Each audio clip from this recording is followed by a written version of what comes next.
Okay. Um, is race central to Pan-Africanism, or is it mainly about geography? And when I talk about race, I'm talking about North Africa vis-a-vis Africa south of the Sahara. Well, there are two kinds of Pan-Africanists. There's a group that are continentalists. There's a group that are continental, and there's a group that say, no, it's not just about geography. So the continentalists would say Algerians are as much Africans as Congolese. There is no difference. Algerians are as much, whereas there's another kind that says it's about race, in that those who have descended, who are black with kinky hair and a certain conformity of features, darker skin, thicker lips, flatter noses, and who have endured the transatlantic, the trans-Saharan, and the trans-Indian Oceanic slave experience are also Africans. They are no less Africans. And in fact, that group will go further and say, that second group will go further and say this: they are Africans to the exclusion of the North Africans. The Moroccans, the Tunisians, the Algerians, the Libyans, the Egyptians are not Africans. They are Arabs living in Africa. Whereas the Afro-Jamaican, the Afro-Cuban is an African. So they would be anti-continentalists. They don't believe in continentalism. They believe in Pan-Africanism as anybody who's descended from that African race, whether ended up through slavery or whatever reason. However, I remember speaking to Professor Pra about this. He's a Ghanaian professor who's a proponent of the second kind of Pan-Africanism, i.e. those at home and those abroad, accepting the North Africans who espouse a pan-Arab primary allegiance. In his opinion, those are not Africans. Perhaps if you get the odd North African like Gaddafi, then you may say that one is an African. But for the most part, Professor Pra would say the North African is an Arab. His allegiance is to the east, out of Africa, and therefore he cannot be considered, we cannot elevate him above an Afro-Jamaican or an Afro-Cuban or an Afro-Brazilian like Pele. Pele is more of an African, therefore, than Hosni Mubarak of Egypt. He will put it like that. Now, I then asked him, how do we factor in then the Melanesians? Since we're talking about Africans outside of Africa, how do we factor in the people of the Solomon Islands, east of India, the Nicobar Islands, who are genetically almost identical to African people, black African people? And he struggled to come with an answer. He said their numbers are so few, we can't allow that to upset the juggernaut of Pan-Africanism that we have devised. We can't use exceptional cases of people who have left Africa so long ago that they have even lost the quality, or not just the consciousness, but the quality of being African has been lost. And their numbers are so few that we should not factor the Melanesians into the discussion. And it became a bone of contention later when discussing the Olmec civilization of Mexico. And there was a discussion with Professor Ivan Van Sertima, who himself studied at SOAS. He's from Guyana, South America. And he was of the opinion that the Olmec civilization was not Native American, not indigenous native First Peoples. It was the inspiration of Africans who came across the Atlantic in pre-Columbian times. And there was a debate that followed that, saying that can't have been possible. There is no conclusive evidence to support that. To which others then said, well, the features of the Olmecs do look African, they're unmistakably African, so we propose an alternative crossing through the Pacific Ocean from the same Melanesians that Professor Pra was saying we cannot include them as Africans. So you have all these kind of little side debates going on as to how watertight a structure Pan-Africanism really is. Whom does it include? Who does it exclude? And that debate still goes on more or less. today. To this day, True. you still have. And race is a complex concept because the North Africans themselves, not only do they share African culture, for example, if you listen to their music, the rhythm and the drum, all the North Africans still share a lot with Africans. They've been influenced.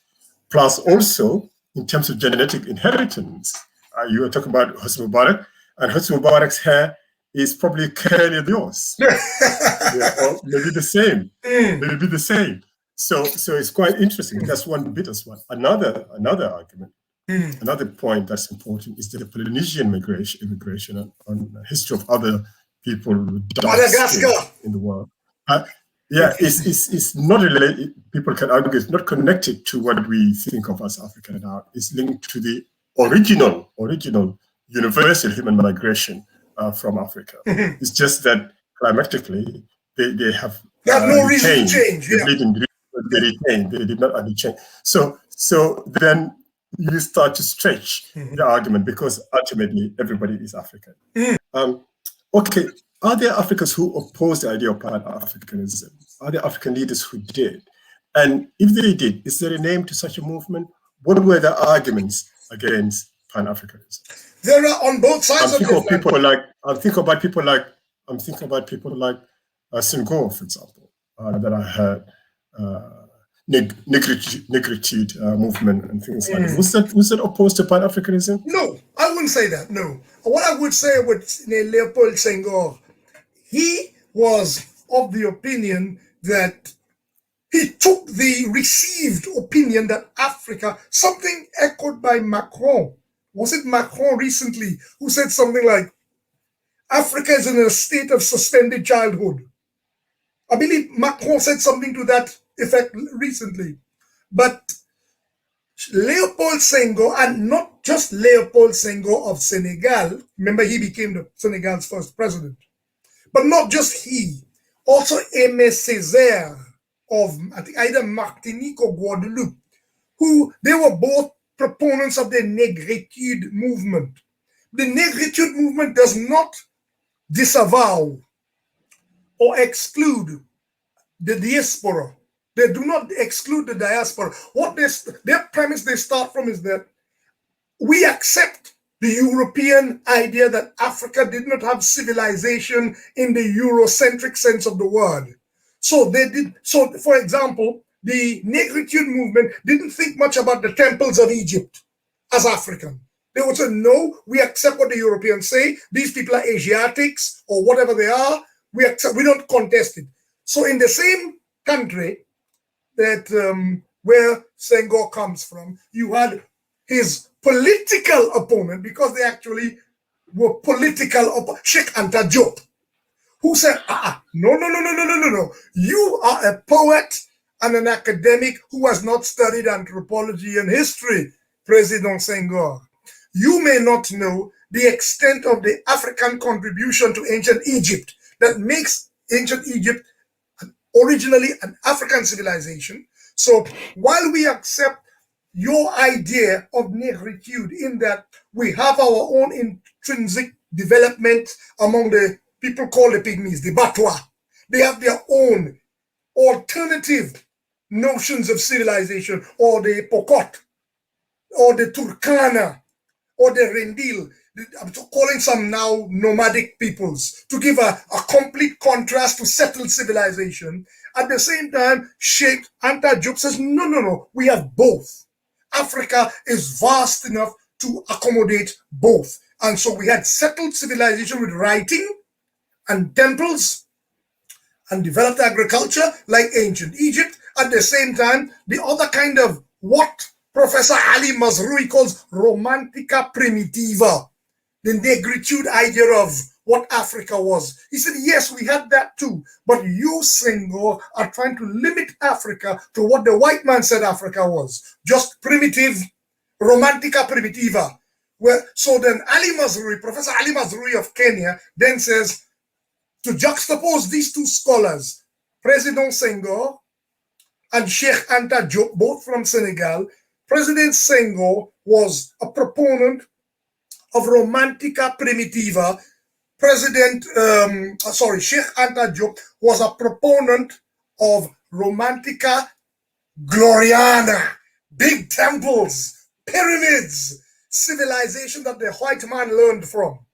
So, and what Ali Masri was trying to say in his own triple heritage is that Africa is vast enough, is big enough, as we can plainly see, that it has both kinds of development.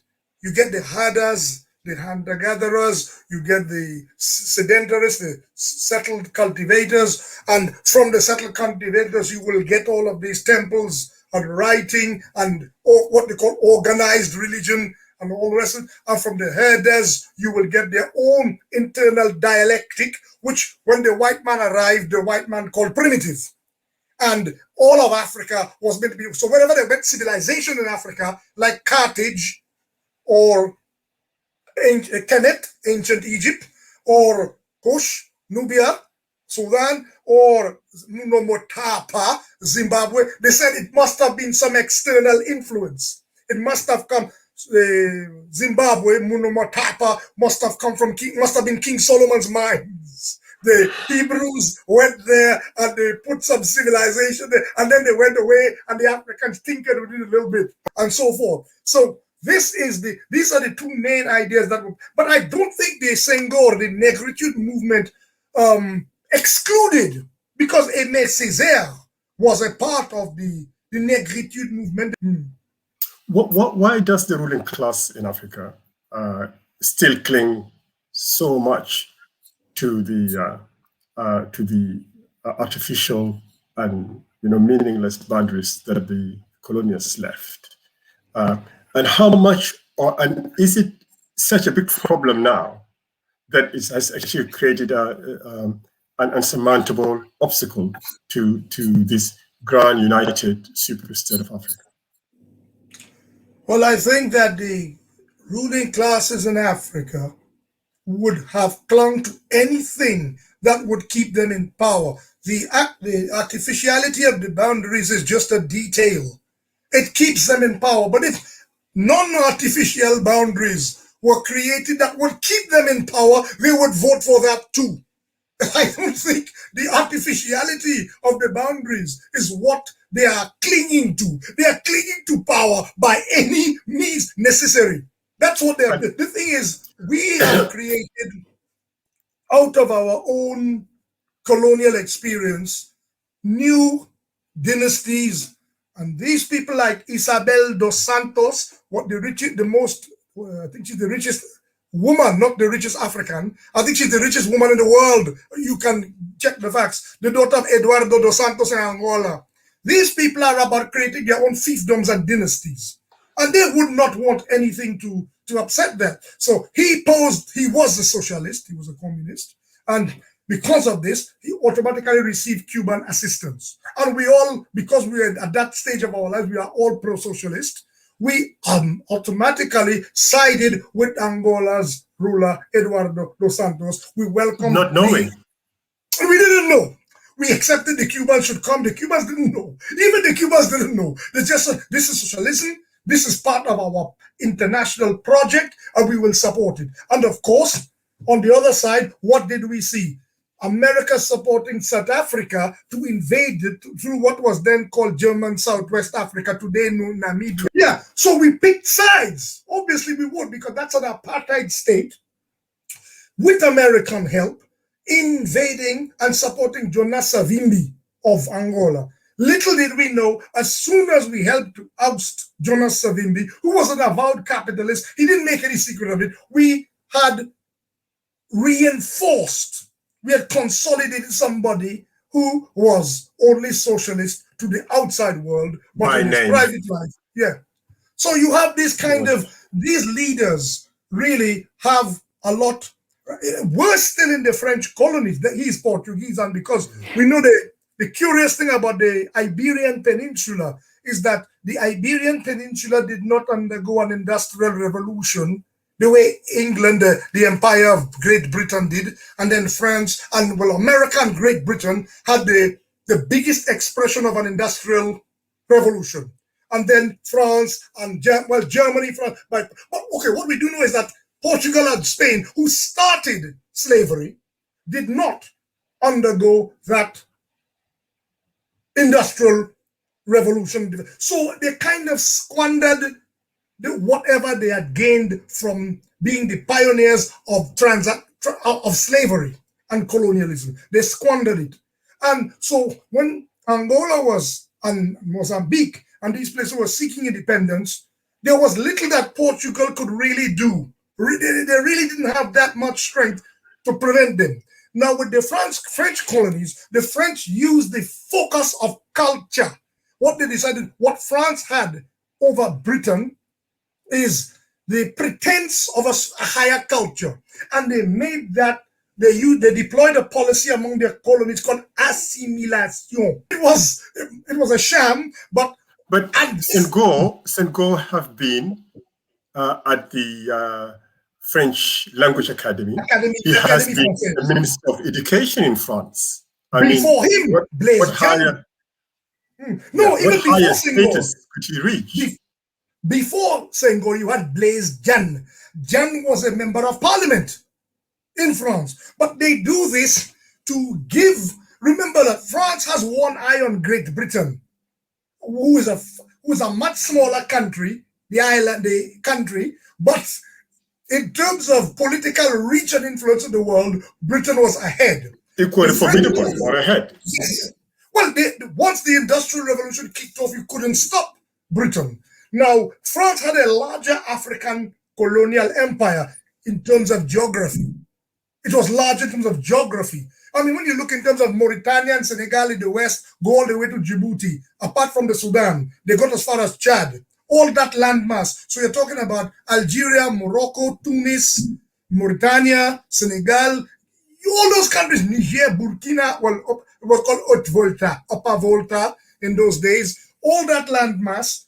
And then you have the Congos, the Congo Brazzaville, you have Central African Republic. France had a larger landmass, but Britain had a more connected landmass. That's why Cecil Rhodes tried to create the Cape to Cairo Railway, and all the colonies should line up. So from Egypt, Sudan, come down to Uganda, Kenya, they were trying to force a way there through Tanzania, from Tanzania down to Zambia, Malawi, and so forth. So from Cape,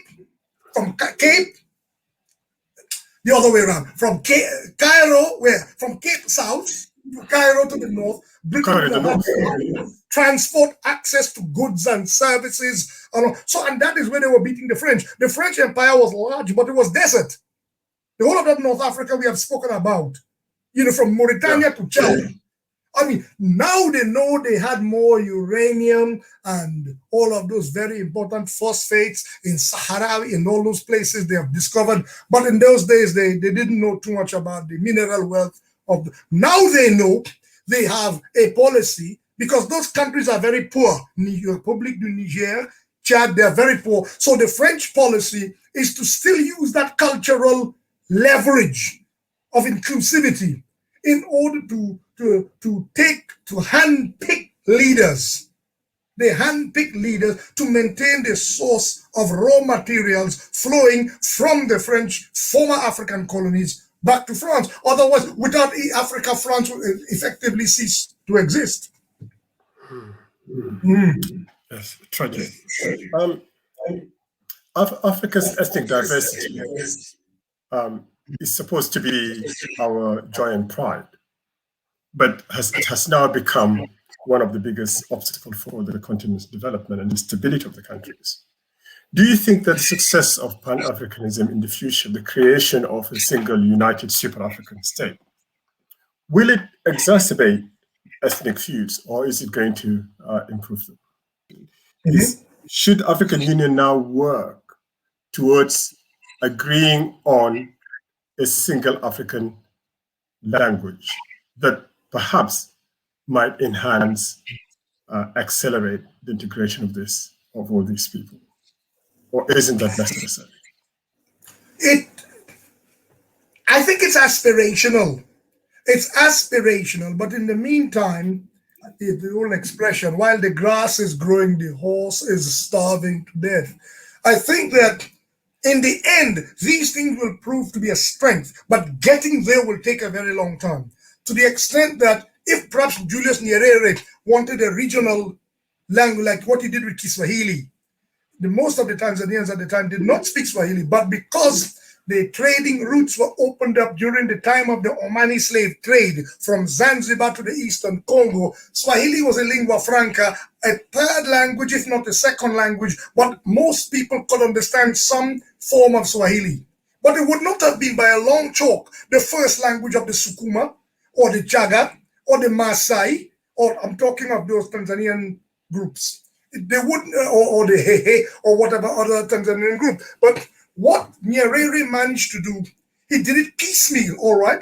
Let me take one country, one bit of Africa, and see how we can do, let's see the success of Kiswahili here. But there were already ameliorating, facilitating factors were there.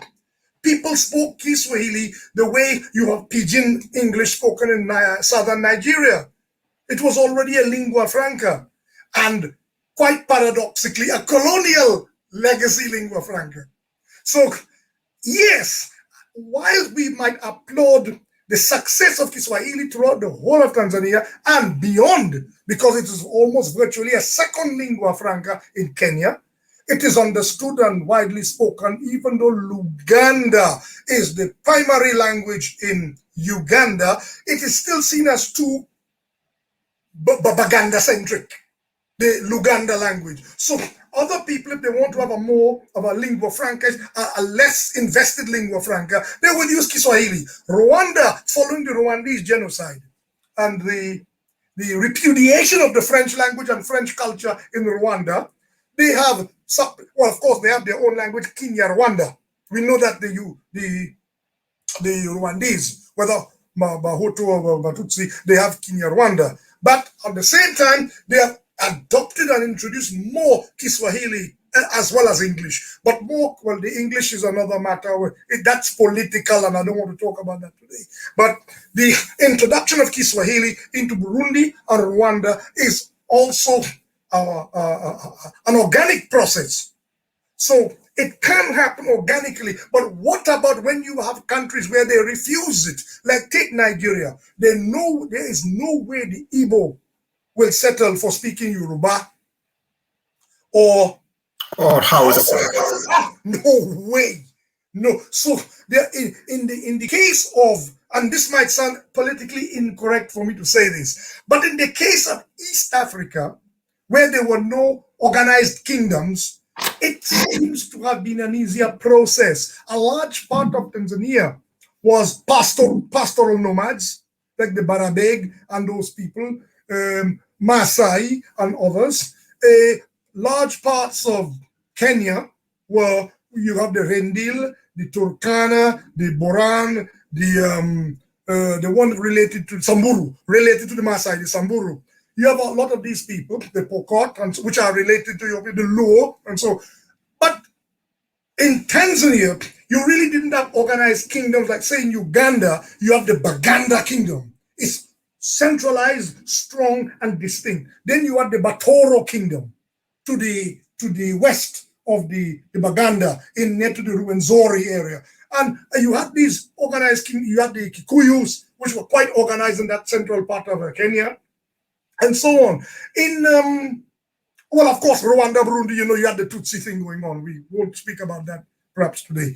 But in Tanzania, Nyerere was the actual underdevelopment of centralization, pre-colonial centralization, actually assisted Tanzania in its implementation of Kiswahili as a universal language, as a national language there. So while I'm a proponent of it, I am saying that it has to be done piecemeal, slowly and regionally. Maybe we have to start with 2 or 3 or 4 or 5 major regional African languages, and then slowly build towards an African central language. My only caveat, Brother Marwan, is that it might take so long. You know the old joke that one professor said, while the white man has been going to the moon, we are trying to get to the next village. That's my only misgiving. I am romantically inclined towards it. What do you think of this idea then? And then I think the focus on economic integration, the rule of law, and free commerce, but also accepting and embracing diversity. A common language should be something that facilitates communication between the people, but it's not something that should be seen as a threat to replace their existing identities. See, the issue of ethnicity in Africa is so deep, to the extent that some African groups are actually completely oblivious to the idea of race. They don't see it. They see themselves as Yoruba, they see themselves as Kalenjin or whatever, and the rest of the world is the other, even if they are black or whatever. So that would be something very difficult to fight. But if you can make people invest in common interests, which is development, rule of law, equal opportunities, freedom of movement, so you can seek better opportunities, while you are free and guaranteed under the law to be protected. You know, your culture, your religion, your beliefs are protected. What would you say about that? Whereas this idea of a common language could be there as aspirations, as you say, and to help communication between us. And then there's another question, which is a question of the pervasiveness of the European languages, French, Portuguese, and English. And how important is it for us to replace that with a common indigenous African language? Because if I meet an African, like you were saying earlier, that the early leaders of Africa and the leaders of Pan-Africanism only met in Paris or in London. The same happens today. I mean, when I went to university here, do my master's, I met someone from Lesotho for the first time. I met someone from the Gambia for the first time. I never saw them in Africa. Africans don't meet in Africa. They meet here. They meet in the West. What a shame. Don't we need roads and things like that to connect us and so on? So not only do we need to meet in terms of think about in terms of a common future, but actually Africa has to be interconnected together. And before we finish, actually, there's a small video that we're going to watch, and I want you to comment on it. Well, I am also keeping one eye on what we had started discussing before, which is the intra-African diaspora. There is, in some parts of the continent, more wealth generated than others. So in a place like Botswana, you will find Africans from Mozambique or southern Angola gravitating to work there. So there is a kind of Pan-African... Nigerians in South Africa, Somalis in South Sudan. Yeah. There you go. So there is a kind of, I know it lacks an ideology because it's motivated by economics, by basically trying to make a living. But an ideology will grow out of their children, from their children who have the luxury of being in both camps. I'm part South African, part Somali, I'm part Mozambican, part Botswanan. People who are like that will, with that sort of double focus, double vision, or whatever you want to call it, will be, and especially if they become a little more middle class, will have time to think in terms of this sort of development. And I think we cannot underestimate the intra-African diaspora as a factor towards Pan-Africanism. We have a lot, we keep our eye, I know, mostly on Senegalese in France, Ghanaians in Britain, Angolans and Portuguese, and we call that the diasporans. Oh, that Portugal. That Angolan in Portugal has just met a Mozambican for the first time, or that Ghanaian in London has just met a Ugandan for the first time, and that Senegalese in France has just met a Central African for the first time. But there's a lot happening in the continent. There's development. That's why, to me, I am so depressed about what's happening in Ethiopia right now, because Ethiopia's economy was heading somewhere, and then you would have other Africans going to work there, and whether Amharic becomes more of a force because you already have a language with a script, Amharic. Whether it becomes a force in the Horn of Africa or what have you, you could have an alternative brand of Christianity taking root, supplanting the more Eurocentric one. The Ghanaian Bible is older than the English Bible. Yes. all of this now has been, to me, badly set back, really tragically. And I have been wondering, this I know is a discussion for another day, but I'm wondering if it's to do with the success, the possible success of the Renaissance Dam.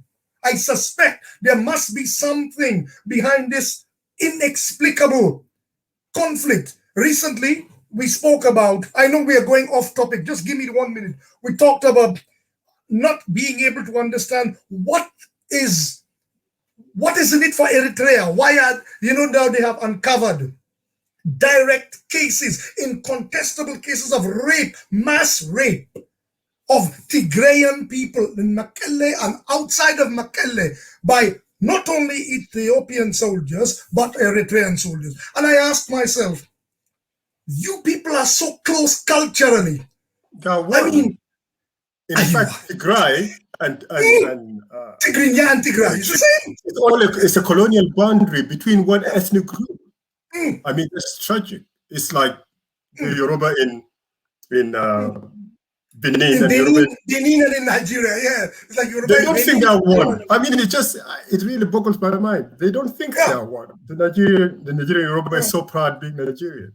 So I believe we have to discuss these things when we talk about Pan-Africanism. We can't pretend Pan-Africanism is a picnic that will just organically happen. We have to look at things that there are dynamics, there are economic factors and so many ethnic factors. I mean, one thing we haven't discussed, and I know perhaps your time has run out, we haven't discussed the conflict between the herder and the farmer, the settled African, who is more Eurocentric, whether he likes it or not, and those people in the outback keeping their camels like the reindeer, keeping their cattle like the gang, and so forth. So we have to look at when people are saying, let those herders ranch. They have, in Africa to develop, the herders have to ranch their cattle. They must not put them in corrals. Now, I understand what you're saying. Economically, you and I will agree because we are both, whether we like it or not, we are settled folk. We are settled. So we will agree. Now we get better milk yield. We get better beef production. We get fewer diseases in our cattle. But at the same time, these animals, for many Africans who herd, it is an integral part of their lifestyle to move. Moving Absolutely. So how do we develop the land and the cattle, the grazing land and the cows, the animals, and the humans are just one ecosystem. Yeah, exactly. So and that's pretty crazy. We are talking like settled men here in London, but we have to now get ourselves into the mind. Should we do like the Europeans and settle the Roma? Which is what the Europeans did. They forced the Roma. I don't want to say gypsy. I put it like this. They forced them to settle because they said, you cannot continue to be part of the developing European landscape. Hence the reason the large majority of Roma remained in Eastern Europe till quite recently. You are not part of this. So, but is that an example? But it's hard in Africa because there are not pushovers, whether you're talking about the Fulanis or you're talking about the Nuer and the Dinka. They are not pushovers. You cannot forcefully settle them. It has to be economic. It has to be economic. No, we do. I mean, for South Sudan, really? I think for South Sudan, we do need. You want to settle the farmers? Want it as a government policy, as a direct government policy. It has to be an indirect government policy. You know, the fact that South Sudan has the biggest proportion of pastoralist groups in area is no surprise because we have the Sud region, which is one of the biggest savanna grazing lands in Africa, and also the wet savanna and the biggest reservoir of fresh water in the world. And that relationship between the land, the grass, and the animal, and the human being that relies on the animal is millennia old. So they have thrived over this land, and they have created a system that is non-capitalist. It's a system where they share these resources through things like marriage, but there is no idea of profit. So, which in Europeans' eyes was primitive, but for our eyes was kind of a high level of civilization. Ubuntu. It's called Ubuntu. Exactly. They share. I mean, you travel at night, you don't have a home, and you sleep anywhere, and people accommodate you, water you, give you food, you continue the next day. It's that kind of thing. People did not fear each other. Of course, I'm not saying there are no feuds. There are feuds, but violence and war had its rules. At the moment, because we are in a flux, the whole thing is getting messed up. But the point I'm trying to drive at is because we have to introduce capitalism first. We are not going to survive without capitalism. So, me already, I'm in second generation. My father came to second from the village, educated, and then I was born in town. I live and I've thrived and I survived because of Western system, inherited Western system, although I also inherited Dinka culture. But in order for us to be able to protect South Sudan in the future, and not just the Jane, the Dinka, and the Nuer, and the Murle, and many pastoralist tribes in Eastern Equatoria and so on, Mundari and so on, in order for us to survive into the next 2, 3, 4, 5 decades, we have to modernize South Sudan. And modernizing South Sudan is not going to necessitate resettling people in the cities, taking the kids from these villages, educating them like me, so they become just civil servants, not productive class. Yes. No, we need to transform their existing economy to make it profitable where they are, because that land is not just going to be abundant and we all just come into town. You see, so I think as they learn trade, if we introduce trade, if we made their environment secure, what we cannot do, we cannot force them to settle, but we can force them to be peaceful. The state has to rein on violence, random violence, cattle rustling, that kind of thing. Okay. Once that happens, then the next step is to encourage trade. And if they trade it, exploiting the resources that are already there, first the land, the water, the cattle, the sheep, and the human know-how already that is there, if they enhance that, if they utilize that, to start to trade first amongst each other, between the villages, between the different regions of South Sudan, and then eventually with others, then that economic drive is going to make settled agriculture almost necessary at some point, because it will become more efficient. And as that land becomes free, then we can open it for growing, cereals and so on, which is related to grass. So where grass grows, we can grow sorghum at a wider level, intensive level, and so on. But you cannot legislate to settle our people.